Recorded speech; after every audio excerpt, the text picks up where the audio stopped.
Ms.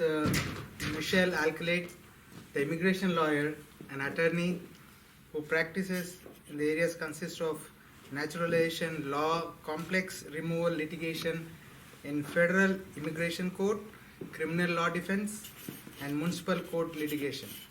She has been practicing this law for past 17 years, and she was formerly a municipal court prosecutor for the cities of Newark, Paterson, New Jersey.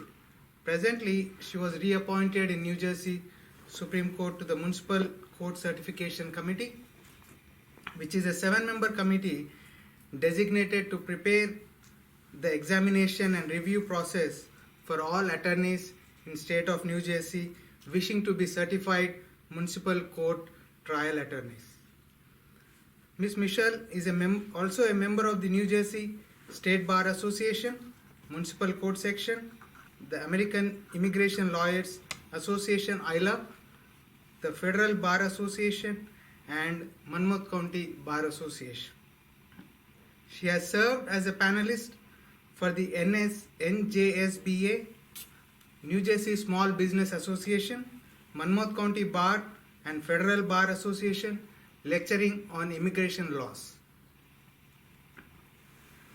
She is specialized in the complex laws, litigations. Ms. Michele is an active volunteer with the Girl Scouts of America, Red Bank, New Jersey Outreach Program.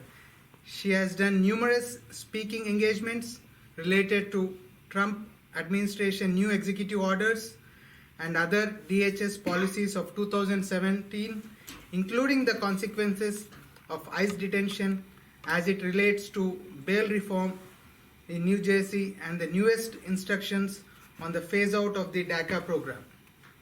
Once again, thank you, Michele, for joining us in this wonderful program where we'll be having a few question and answer session.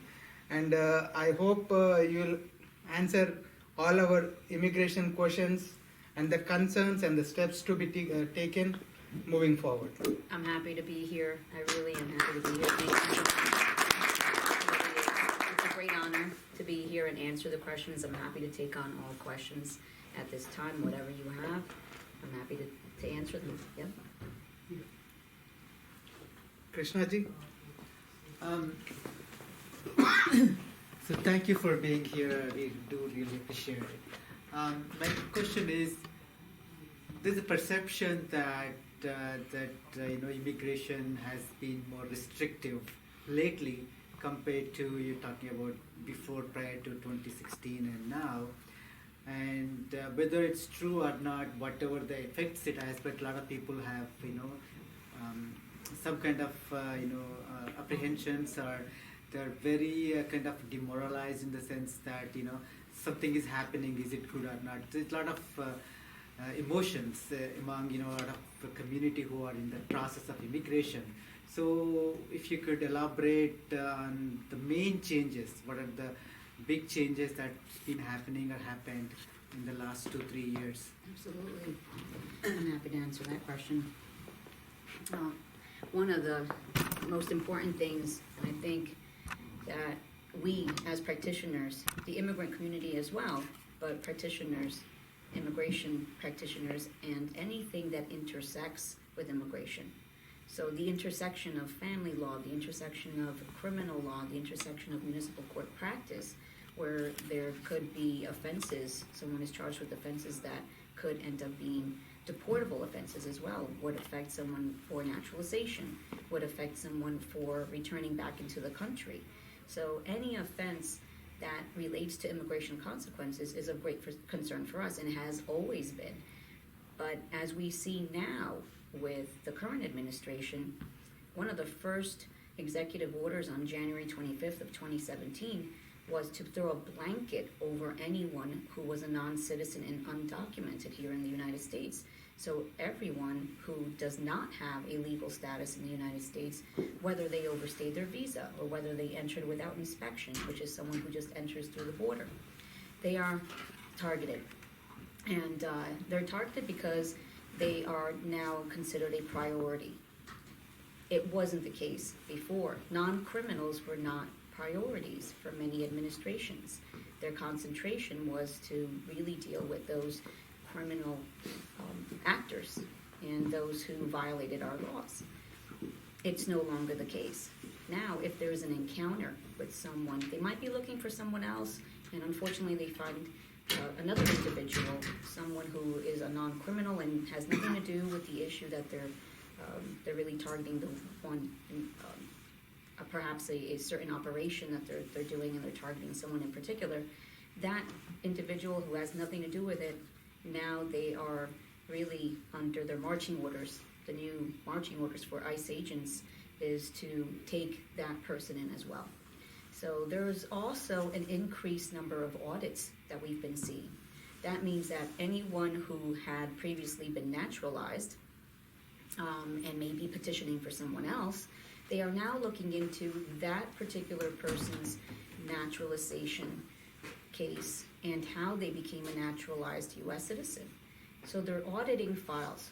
From time to time, you'll see those files being audited for purposes of making sure that the reasons for the naturalization were proper, and under the new auspices of the Department of Homeland Security and Homeland Security investigations, there's a lot more activity, and they certainly do not have the manpower to be sending out so many people, but it's causing incredible and great delays in all other aspects of processes. So if you're inclined to petition for a foreign member of your family who's abroad in another country, you're going to see that that process is becoming more and more delayed.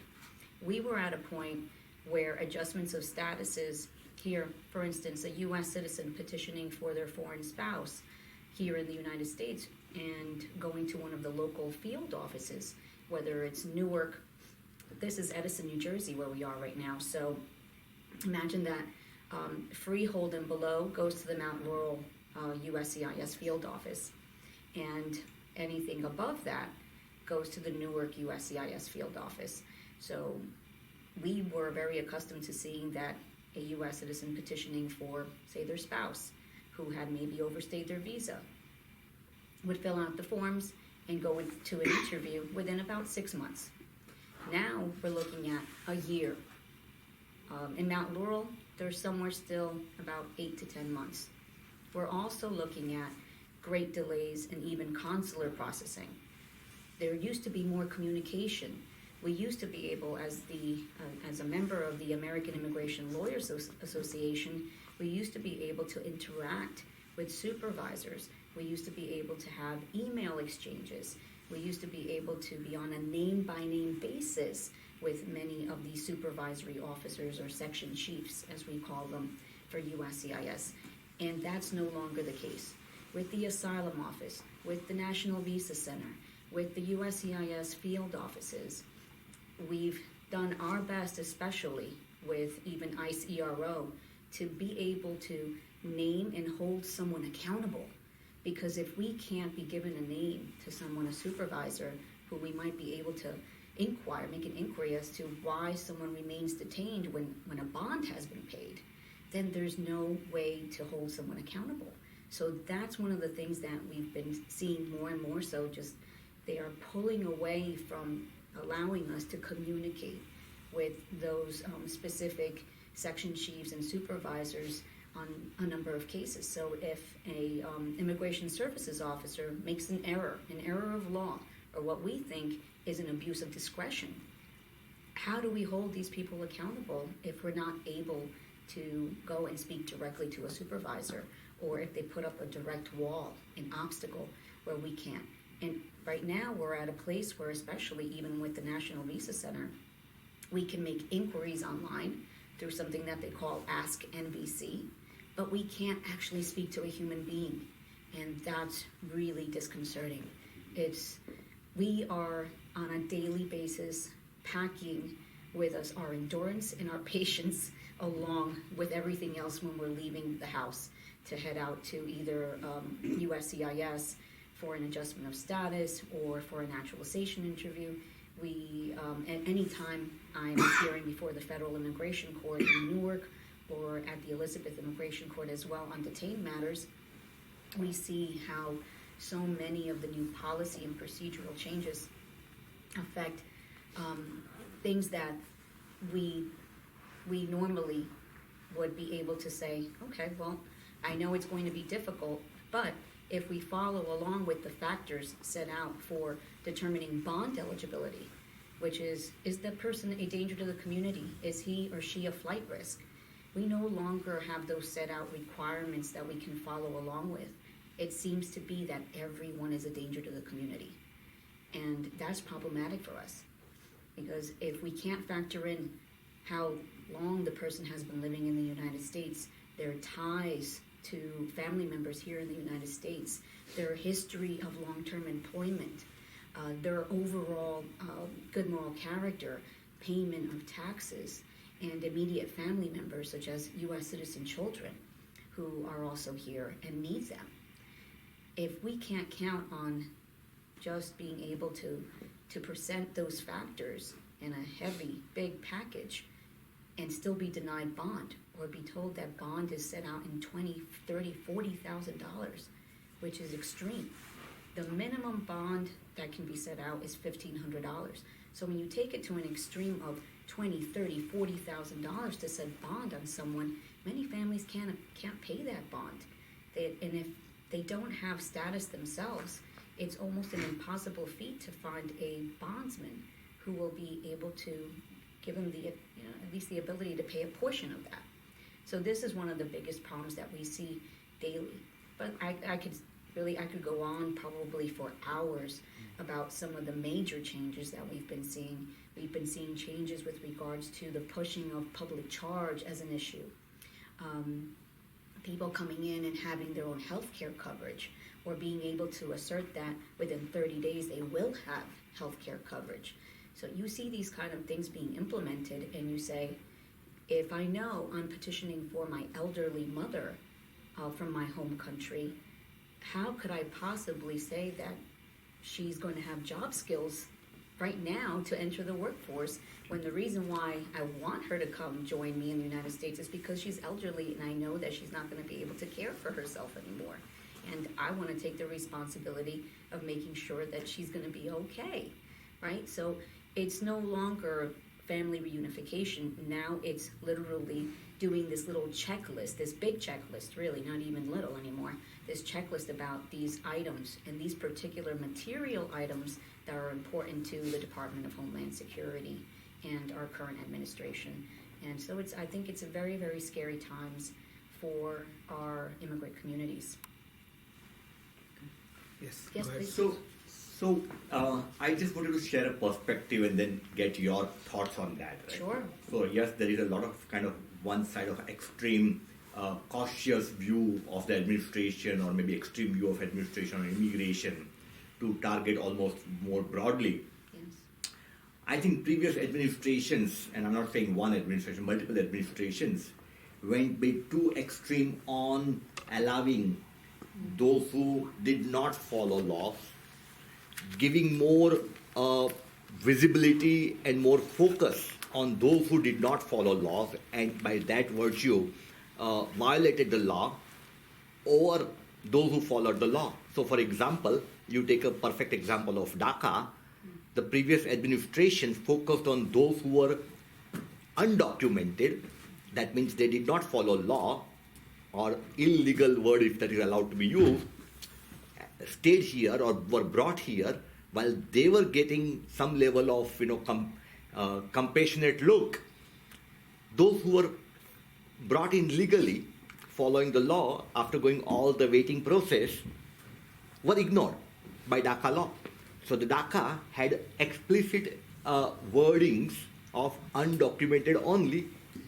Now, communities that are contributing to the economy, especially those who have come legally, following the law, paying the taxes here, contributing to the economy, they also have a situation where their children are getting into a situation where they do not get visa or green card and are getting pushed out, but the administration had no compassion for them, at least earlier. So was there do you see as a more of a reaction or more extreme reaction to one side of extremism earlier? I would tend to agree with that perception and that observation, and I think it's a very unique and very thoughtful observation. And I don't know if that's just an observation that you've made on your own or from seeing how things have been going for these last, really, at this point, beyond 2008 till now, right? If you look at these last 12 years or so, we have seen a number of changes. Now, with DACA, that is a very interesting situation overall for those young people that fall into that category. But what we are seeing now is a push to really prevent or to raise an internal wall. So this exterior wall that has to be created for border security, that has always been something that many, whether you're a Democrat or a Republican or even an independent, I think we can all agree that it's necessary to secure borders and follow the laws and do the best we can. Unfortunately, for many people, whether it's because they are seeking a better future, whether it's because they've been told that they can't enter with a visa, the hurdles are much higher for some people. Whatever the reasons may be, whether they're seeking asylum, whether they're trying to reunite with family members, whatever the issues are that people come in, they will always seek out the United States for many of the reasons why we already know, because we're here, right? Freedoms that we know are incredibly restricted in their home countries. So they seek out this ability to be able to live freely and have an opportunity to engage in a better life, education, employment, all the way around, right? With the DACA situation, I think that had to come to a boiling point because there was just too many young people, too many small children who were brought to the United States who there was no outlet to continue their lives. If you curtail a group of individuals, a group of young people, and we have been talking about the DREAM Act since 2004 with the Bush administration. So, and just in that thinking alone, these were not like, oh, all of a sudden there was a wave of young people who were here, just not legitimately, since 2007, who had entered before the age of 16. So it wasn't just them, it had been going on for a really long time. And the Bush administration had been discussing whether or not they should pass the DREAM Act back in 2004. So it's a complete and utter failure of really in trying to deal with the immigration laws and how best to deal with how we would proceed with assisting people to come in legally and to be able to join the workforce as well. We had at one time even proposed a guest worker program to Congress. Many of the senators, House of Representatives, we do a day of action, and it's really more like a lobby day that the American Immigration Lawyers Association does, usually in April of every year, where they go out and speak to Congress and congressional members about what is happening in the law as we see it, as we on a daily basis, as we're the ones who are out there in the trenches, for lack of better terms, but we are out there and we see what's happening to our clients, their families, and overall in their communities. So we see that, and we know that for many years, we've been trying to discuss and bring to the table this really urgency of dealing with these potential issues that we knew were going to come. This is not like in our imagination. We knew that this was going to happen. We knew that so there my was going to question be was, this. right? So my question was that while DREAM Act is absolutely needed, you have to look at the children who never, they did not violate the law because they were not even in the position to, kind of. My question was more like the DREAM Act and the DACA following to DREAM Act. is only allowing if you violated the law. What if children who were also brought in, they were also as innocent, just because their parents brought in them legally or following the law? Why are they discriminated? Yeah. I'll give you a personal example because my daughter is suffering that. Oh, well, And I'm running advocacy, and there are at least I can name 200 children that I'm a part of my group who are exactly in that situation that their parents brought them legally, and because their parents did not allow to violate the law, because their parents followed the law, the children are getting punished.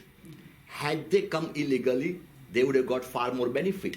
Why? That is and if that continues, the message that the US is sending to the world that it is far better to come here not following the law, you get better privileges, then you follow the law. Is this the message that US should be sending out to the world? I understand your question now a little bit better there. That's actually not accurate. Whether without inspection or with visas, were eligible for DACA as long as they met the requirements. They are not. It could be someone who entered with their parent with a visa, a tourist visa, and then overstayed that tourist visa. Now, people who enter with tourist visas and overstay their visas have violated the law. Right? So you have to violate the But law they to had- become eligible. they Essentially, had- you have to violate the law to become eligible. Right. That's where I'm questioning. Why violate the law to get benefit? Right, yeah. So there's a lot of that happens. There's many people who come to the United States legally admitted via a B1, B2 visa, which is usually the tourist visa. There's lots of people who come in through other means also who overstay their visas. They may be other forms of non-immigrant visas. They may have been a nanny. They may have been a temporary worker here, which is the H1s and H2Bs. Anyone who comes and overstays their visa, right, and if it was a child who was following their family members, they would have applied for their DACA as well. But they have to somehow violate the law to become eligible. Somehow they have to violate the law somewhere. The question here among the immigration community is going on is, a H1B parent comes from India, kid is born, or kid also comes with the parent, and once age out is like 18 years, the kid is aging out, so the kids are getting self-deported in spite of following all the laws. I see. In spite of paying all the taxes, all the fees and everything, every single law they are following it. Why is not the administration looking at that aspect when you are so eagerly working with a DACA where you have illegal kids, illegal parents come into the country, kids become illegal, and still they get the benefits, whereas the legal parent kids are not getting any benefits in the administration. So basically, like 18 years is age out? 21. 21 so years. My daughter had to pay international fee in Rutgers, but in her class, there were two students who were illegally in the US, undocumented. They get a state fee. I pay taxes here. My taxes are funded towards everybody's taxes are funded towards running those colleges, Sure. but my daughter has to pay international fee. Why discriminate just because of following law? That's my question. Should not discriminate for following law. We may not get advantage, fine, but at least we should be at par with those who violated the law. That's my question. Yeah. Is And there that's anything ILA can do in that aspect? That's Oh. very interesting. And I can give you a summary of so many cases if you want to really make a case out of it. Absolutely, that would be a very interesting issue to bring up to AILA, the American Immigration Lawyers Association, and our liaisons on those committees that really have direct contact with congressional leaders. And it's one of those things that we could probably keep turning around on our heads, the issue, but the lack of uniformity is exactly what is happening right now in all aspects of immigration law.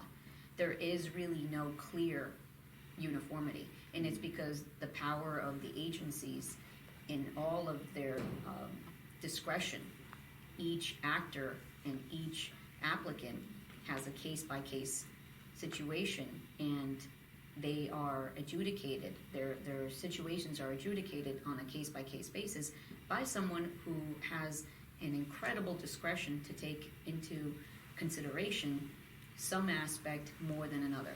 So it's sort of a balancing of the equities, Makes sense. you know.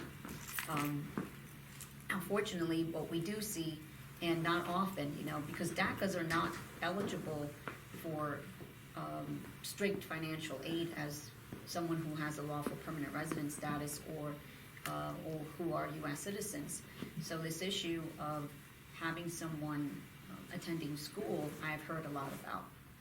I hear quite often this issue of what happens to a young person who is here in the United States and whether they entered without inspection or whether they entered with their visa, with their parents, and now they've gotten to, or they're reaching the age of 18, and what should we do? I get that a lot from a lot of clients as well who are concerned about their children and what the next steps should be in trying to make sure that they remain legal in the United States, because unlawful presence doesn't attach to a young person until their 18th birthday. So if you had a child who does not have legal status in the United States, who is living here, and you're thinking about their future as a parent, then you need to start thinking about, do we send our child out of the United States back home to our home country or to another country where they can go ahead and take advantage of an education somewhere else, or re-enter with a student visa? Could the college admission process with the I-20 bring them back, right, under the student visa, so that they're not in violation of any laws? Once again, we can't get around the international student, debt issue, which is I think at most is like 3 times what anyone else pays, Yes. in state tuition. So that is one of those things that we have not been able to get around, and it's also because there's just way too many people who feel that we should not be given those advantages as immigrants, that we should be working harder, and we do. We already work much harder than everybody else does because we have to prove ourselves, and we want to, and we understand what the opportunity is. We are given something that many people aren't, and we don't take it for granted. Yes.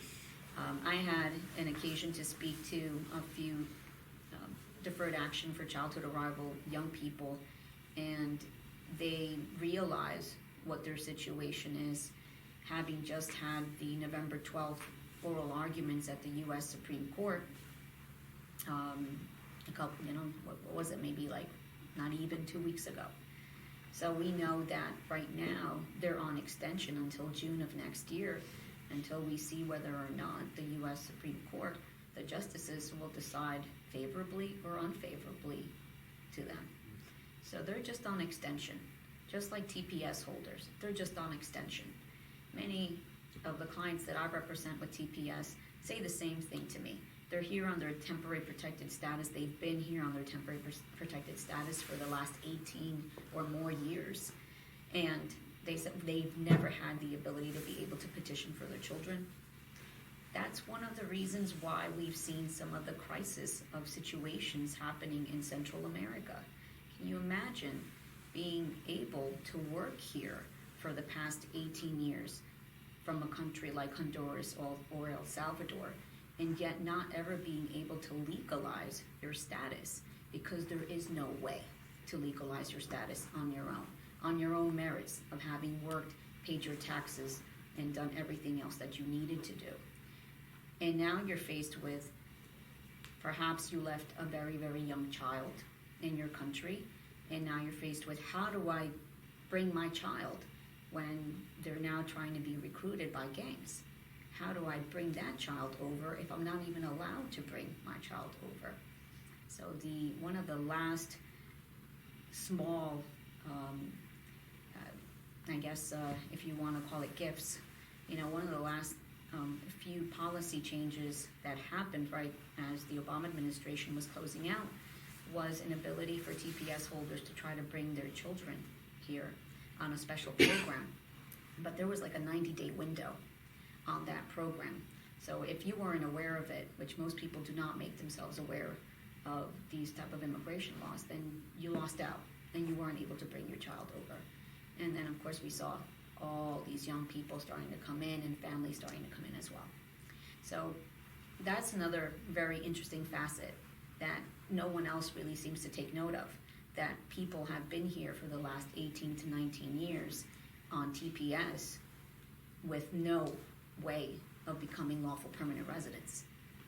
So what keeps us from holding people, back from being able to legalize themselves? You gotta kind of take notice of and wonder, why is it that a whole entire group of people are not allowed to legalize their status by any means in the United States? Not through their employer petitioning for them, nothing, right? And the same thing goes with those who enter, just like you were just mentioning, those who enter legally, those who are contracted by companies to have perhaps maybe a 3-year contract that is extended for another 3 years. If that employer doesn't take the initiative to try to keep that worker who's an asset here, and have them have their lawful permanent resident status through their work visa, then it's nearly impossible for anyone to stay here. And it's unfair.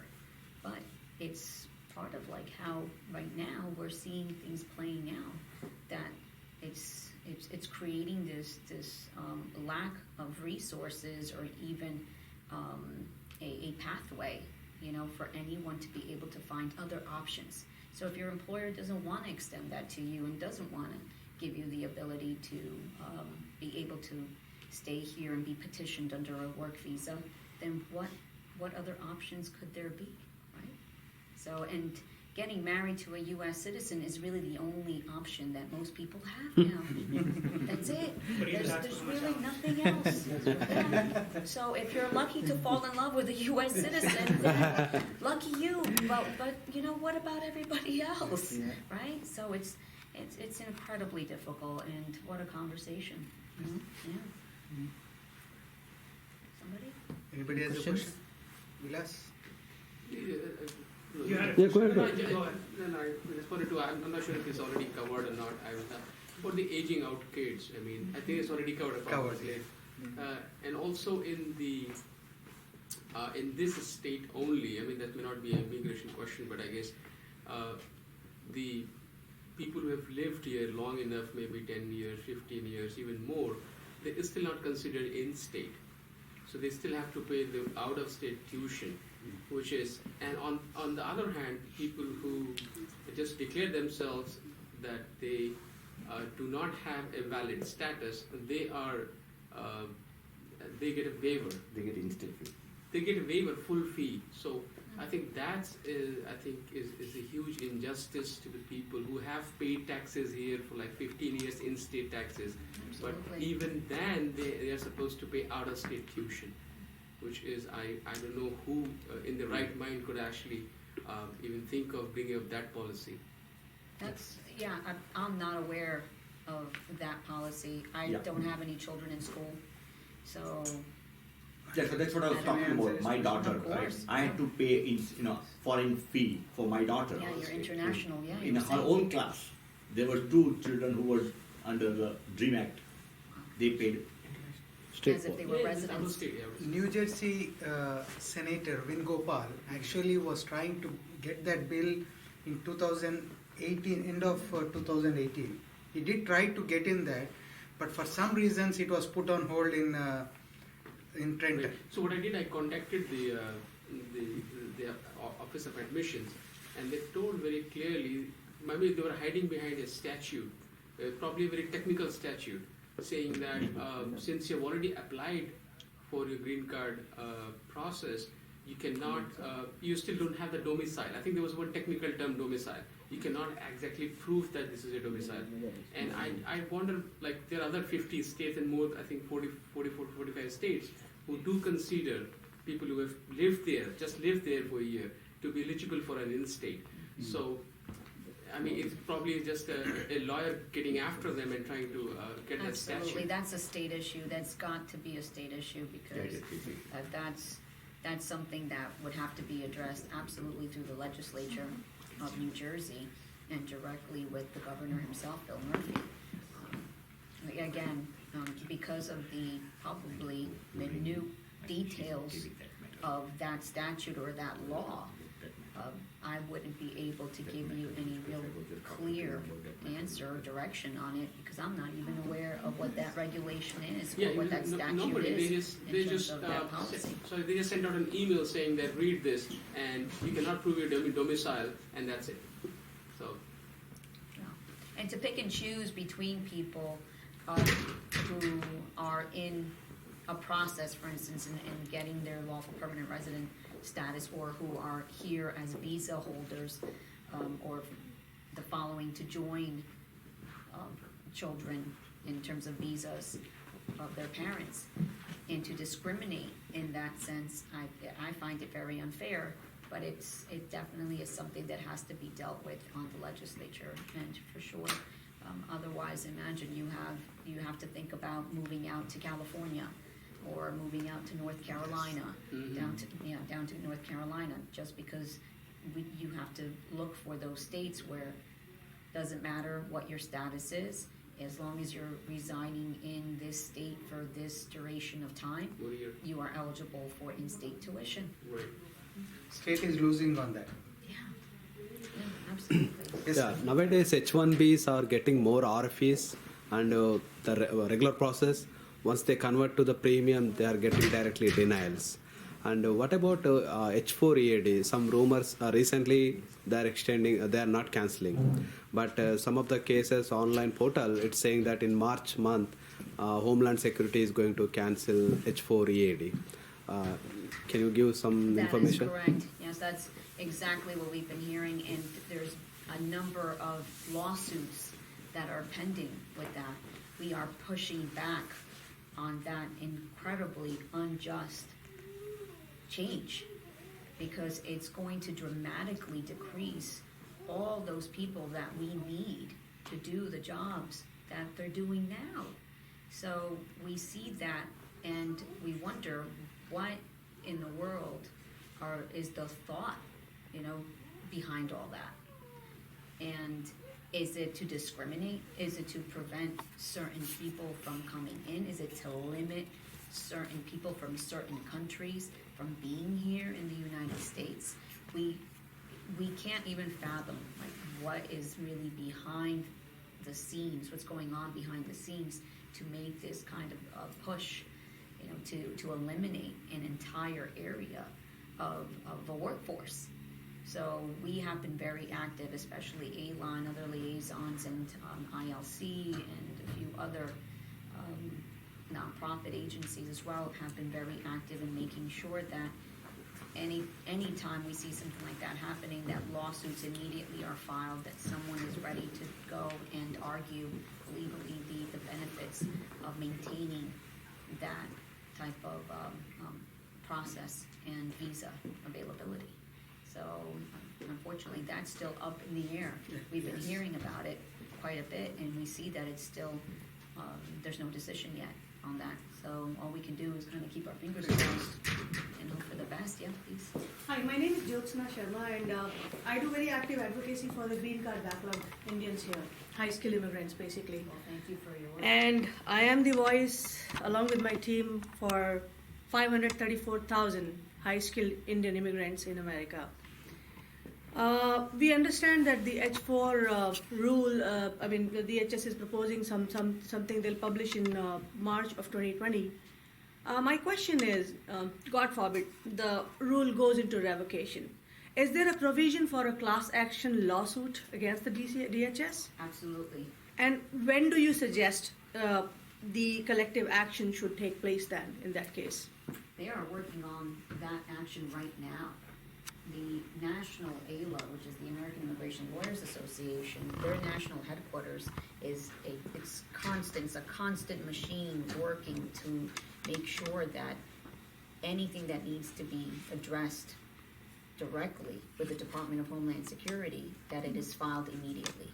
So that's one thing, and we are updated every single day.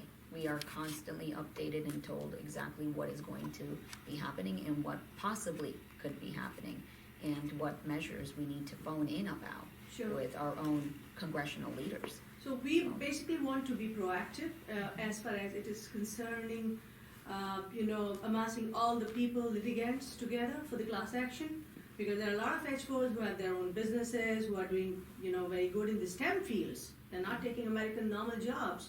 That's right. And there have been many groups actually who are active on social platforms. So, if AILA takes a stand there, we'll be more than happy. And we can always bring in that strength of people who would be plaintiffs then. That's excellent. In fact, at the end of this session, if you'd like, I can give you that information to be able to contact AILA, or even my business card, so that we can directly communicate, and I can send you that information as Sure. well. Perfect. Okay. Thank you. I have a series of questions. Actually, I came late because of some emergency though. Another question is about the Senate Bill S386, which is the Fairness of High Skilled Workers Act of 2019. And AILA till date has not come up with any stand. As I know, I did interview another lawyer on my TV show. I do a show by the name Voice of Legal Immigrants. It's another TV platform though. So AILA has not taken as an individual stand, which is we are appreciative of that. Reason being, of course, we know AILA is part of a lot of attorneys, and some are for it, some are against it. Personally, I would like to know from you, what is your take on S386? Because we are speaking about removing the per country cap, right? And we are asking for first come, first served basis of treatment for people who are in the green card line. That's right. There are people who are not even born, and they're entitled to green card in other parts of the country, of the world, right? And this is something we are not asking for everything. It's even if S386 passes, there will be a bare minimum number of people who would be getting their green card, and take another 5 to 10 years to clear off the entire green card. So, what is your take on that? I'm a proponent of whatever you need. Right. I'm all for it, and I stand with your group because it's important to do so. There really shouldn't be any restrictions on people who want to work here and who are really giving and giving of their energy, giving of their time, giving of their abilities, their intelligence to better our country. So when I see something like that happening, it really puts a pause on me. It really does. It makes me wonder, where are we going? Where are we heading if we're trying to eliminate or limit the people who are here to really make this country the best country it can be? It's a shame. It really is a shame. Yeah, so.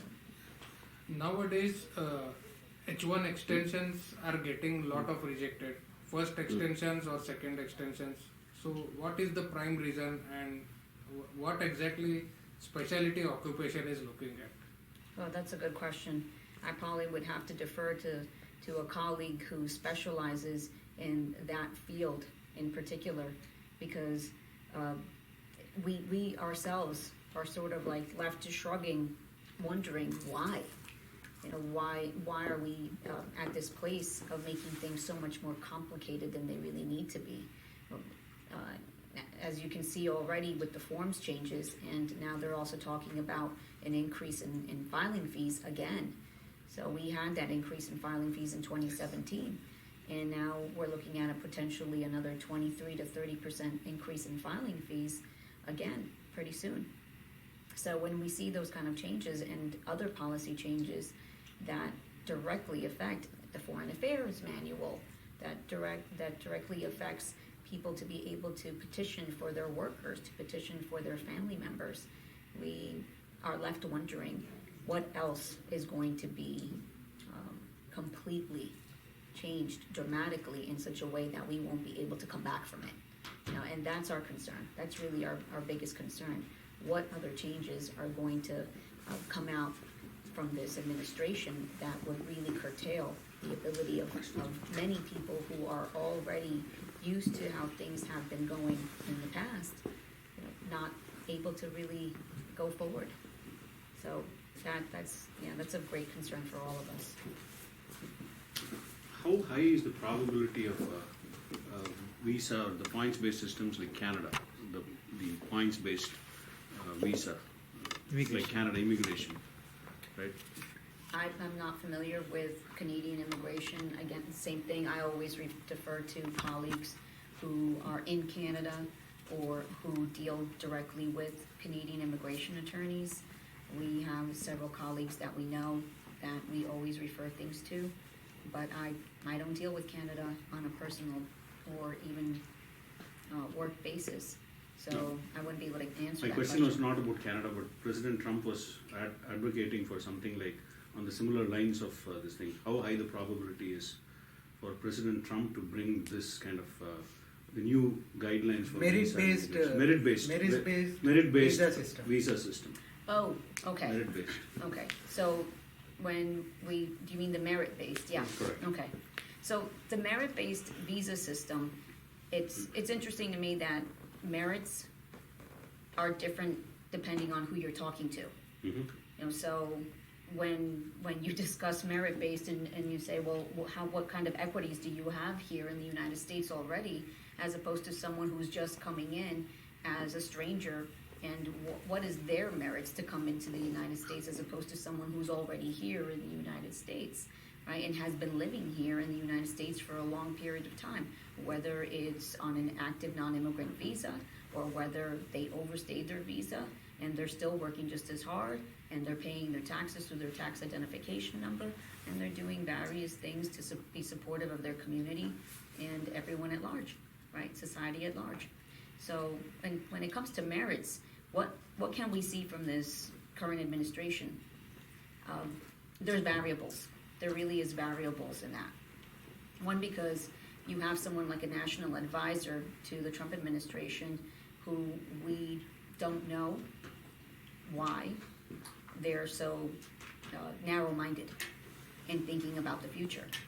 So when you hear about actions and players in the background, such as Stephen Miller, who directly works with the administration in designing and creating a platform as to who should stay in the United States and who should be leaving the United States and who should be allowed into the United States, you really start to get rattled.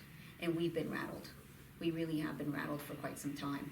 And we are really wondering what's next. So every day, and usually it ends up being on a Friday at about 3 to 4 o'clock in the afternoon, we see some new change in policy, some new change in law, some new decision that has been referred or that the Attorney General has referred to himself. He's reserved a decision. He's decided that he's going to make that decision, you know, instead of the Board of Immigration Appeals making the decision as a panel. So we just had recently, about 3 weeks ago, a decision from the Attorney General that he reserved that decision to himself. He referred the case to himself, and it deals with those people who are in removal proceedings. So for those people who are in removal proceedings who perhaps may have fallen into removal proceedings, I deal with a lot of people who may have had minor infractions. We're in the state of New Jersey where unless you have some ability to get a license because you have some sort of legal status in the United States, if you don't have a legal status in the United States and you're not able to get a license, or if you had a license in the past but now you can't renew it because of the 6-point system, that you don't have a license. And unfortunately, if you're found driving unlicensed or with an expired license, or if that privilege is suspended for some reason or revoked, then you're looking at the very least, 1, high fines, 2, potentially a day, up to 10 days in jail, 1 day to 10 days in jail. And that just has you roll right over into ICE custody. I'm in Monmouth County, so I know very well what happens in Monmouth County because Monmouth County has a contract. They are right now suing the Attorney General of the state because they have decided that the trust directive suspended any contract with county jails to house immigrants who are there serving a sentence for something, especially that something being that it's non-criminal. So when you have a traffic offense that leads to your incarceration for one day, and ICE has a contracted office within Monmouth County, and they pretty much flag you for not being able to leave the jail even after that one day of jail sentence, then you roll right over into ICE custody. And you're served with a notice to appear before the immigration court, and that person may be eligible for some form of relief. I have clients who've been here for more than 10 years, have to drive to get to work for a living, and if they fall into that category and they're now before the immigration court, one thing that we now are seeing is that if they're eligible for cancellation of removal, that means that they may be married to a lawful permanent resident, or they might have a parent who's a U.S. citizen or lawful permanent resident. They might have, many of them have children who are U.S. citizens. They have been working for a long time. They are paying their taxes to their ITIN number, their tax identification numbers, and they have equities here in the United States. They are part of their community. They do things in their community and they volunteer their time. But now, one of the biggest parts of discretionary relief is good moral character. So the Attorney General, in this particular decision 3 weeks ago, it's a matter of Castillo, decided that judges should look at the driving history of each respondent who is before them seeking relief and some remedy before the immigration court. So judges are now obligated to tell respondents in court, you'll also need to get me your driving history abstract so I can see how many times you have violated our traffic laws. And I can decide whether or not, based on those traffic offenses, you lack good moral character or not. I have one That's more, impressive. One more important question. Yeah, sure. Okay, this is regarding the, when we apply for the H1 extension, sometimes it is in the premium, the result comes in 15 days, otherwise it is long term, it takes 6 to 8 months or 1 year. That's right. Now, even if it is through a premium when you apply for an extension, the H4s, the dependents also, they apply, but because of the fingerprinting these days, the biometrics, whole of the process is getting delayed and they don't count the application to the premium. Secondly, people who are having H4 EAD are in a very, very miserable state right now because H4 EADs are taking anything between 6 months to 8 months or 1 year to get renewed. Now, people have opened their businesses, people are doing jobs, and they will simply lose it. Not just that, they will not be able to drive. As you speak about the driving license, it is a situation here when the people, eligible mothers like you who drop their kids to school, people who work, would not be able to drive at all. And in this situation, ILA as an organization can take any step to support and say, hey, USCIS, this is not just and fair. We are paying taxes and everything on time. Why is it not expedited, number one? Number two, when H4 EADs are in place and the extensions are happening, when the premium application has been filed, why should it not be considered at the same time if the case be expedited? And is this intentional that they are trying to defy H4 EADs so that they get demoralized and they don't extend it for years?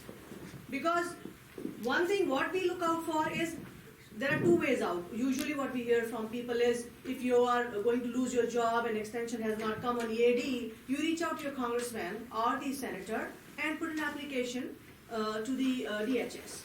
Not everybody has an approach to the lawmakers. So it is very, very complex process where a general public person cannot go and reach out to the people, Secondly, from the legal perspective, how can we ensure that we can expedite the process? What can be done? What you guide us as a community? Because this is something very, very severe problem these days. And, people would, first of all, the H4 EADs came after many years of struggle. And now that it has come, this is kind of a way to kill the self-esteem of all these people who are working on them.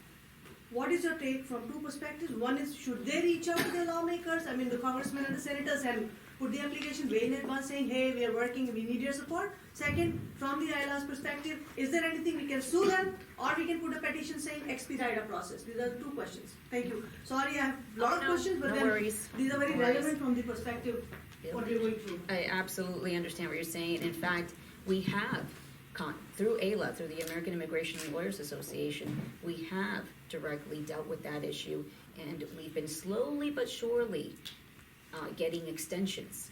So the problem then becomes motor vehicle commissions, DMV, right? Having to deal directly with them and trying to get them to adhere to the extension letter. So we have dealt with that issue, and that's one of the, I mean, that was, for us, it was a winning moment, but at the same time, it didn't feel like a winning moment when you get to Motor Vehicles Commission and they won't honor the extension letter. So for those people who have been experiencing these incredible delays with EADs, or employment authorization documents, for those people who don't know, but EADs are very important to people who are here and need to continue to work and need to be able to continue to drive. So it does touch on this very issue that we were just discussing on this new Attorney General case. So it does seem that way. It seems like it's very discouraging to many applicants and many people who are just trying to do the right thing by filing what they need to file. One factor that we have been taking into consideration, and we have been doing, is to file very early on, because we know that we're keeping track of the processing times and how things have become outside of the processing times. And filing those applications early is one thing to sort of try to prevent and help things. Tracking things, constantly tracking things with USCIS is another thing. But the extension letters were something that we finally were able to get, just because of the incredible delays. We talked about the incredible delays just earlier on as when I started speaking, that it's unfortunate, but it's because of all the manpower that used to go to that particular department now is going to other resources in terms of auditing files and trying to prevent people from continuing to live here legally. So, and I think in short answer, not only does AILA take concern for these kind of issues, but the New Jersey State Bar Association also reaches out in terms of the immigration law section. We have an immigration law section to the New Jersey State Bar Association, and that section is very active in making sure that we directly, as part of the New Jersey State Bar Association, also reaches out to our congressional leaders and legislature to try to get them to be able to help us with our clients and make sure that they're not cut off from being able to drive and do the things that they need to do. I hope that we can do more, but I think we're all still currently trying to do the best we can. We roll up our sleeves and we just get to it, so. Thank you so much. You're welcome. Thank you very much, Michelle, for your wonderful time. Thank you so Wonderful, much for having me. Thank informative you. answers. Probably everybody is convinced with these answers. Yes. Yes, And I'm if clear. any questions, we'll still reach out to you through the email. You And, got me. yes, Yes. and you can also give your business card, Okay. so that way we'll be in touch. Okay. Thank you so Thank much. you. So we take a photo. Take a photo. We take everyone.